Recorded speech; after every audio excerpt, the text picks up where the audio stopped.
Hello friends, എല്ലാവർക്കും ഞങ്ങളുടെ പുതിയ വീഡിയോയിലേക്ക് സ്വാഗതം. ഇന്നായിട്ട് ഞാൻ ഉണ്ടാക്കിയ ഏത്തക്ക ഫ്രൈ ആണിത്. ഇത് ഉണ്ടാക്കാൻ ഭയങ്കര ഈസിയാണ് അല്ലേ? ഇത് ഉണ്ടാക്കാൻ ഭയങ്കര ഈസിയാണ്.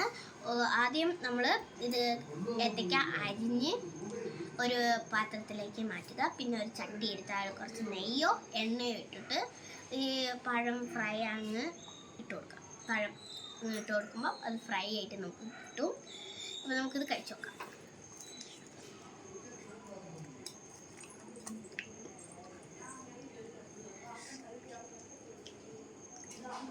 സൂപ്പർ. ഒരു ചൂടുണ്ടാന്ന് തോന്നുന്നു. ഇപ്പം ഫ്രൈ ചെയ്ത് എടുത്തോളൂ. കാലുകുട്ടി സ്വന്തമായിട്ട് ആദ്യമായിട്ട് പാചകം ചെയ്തത് ഏത്തക്ക ഫ്രൈ ആണ്. സൂര്യ ചേച്ചിക്കും ദാനന്ദ ചേച്ചിക്ക് ഇഷ്ടപ്പെട്ടോ?